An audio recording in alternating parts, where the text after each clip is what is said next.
ఊబర్లో ట్రిప్స్కి అయితే అమౌంట్ అనేది చాలా వరకు తక్కువగా వస్తుంది. మీకు ఇక్కడ కొన్ని స్క్రీన్ షాట్లు ఇస్తున్నా చూడండి. ఇంతకుముందు ఏంటంటే పార్సల్కి అయితే తక్కువ అమౌంట్ ఇచ్చేవాడు. రైడ్కి అయితే పర్ కిలోమీటర్కి 10 రూపీస్ ఇస్తుండే. ఇప్పుడు ఏమైందో ఏమో 1 వీక్ నుండి అయితే అమౌంట్ అనేది 10 రూపీస్ అయితే రావటం లేదు. అలాగే పార్సల్కి అయితే పర్ కిలోమీటర్ 10 రూపీస్ అయితే వస్తుంది. ఊబర్ చేసే వాళ్ళు ఎవరైనా ఉంటే మీరు పార్సల్ పికప్ అండ్ డ్రాప్కి అయితే ఎక్కువ ప్రిఫరెన్స్ ఇవ్వండి పర్సన్ కన్నా.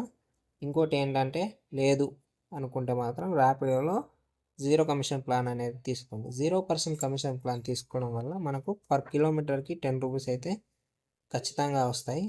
మీరు బైక్, మెట్రో, పార్సల్ ఏది తీసుకున్నా పర్ కిలోమీటర్కి 10 రూపీస్ వస్తాయి. బైక్ బూస్ట్ తీసుకుంటే మాత్రం మీకు 8 to 9 రూపీస్ ఆ మధ్యలో వస్తుంది అమౌంట్ అనేది.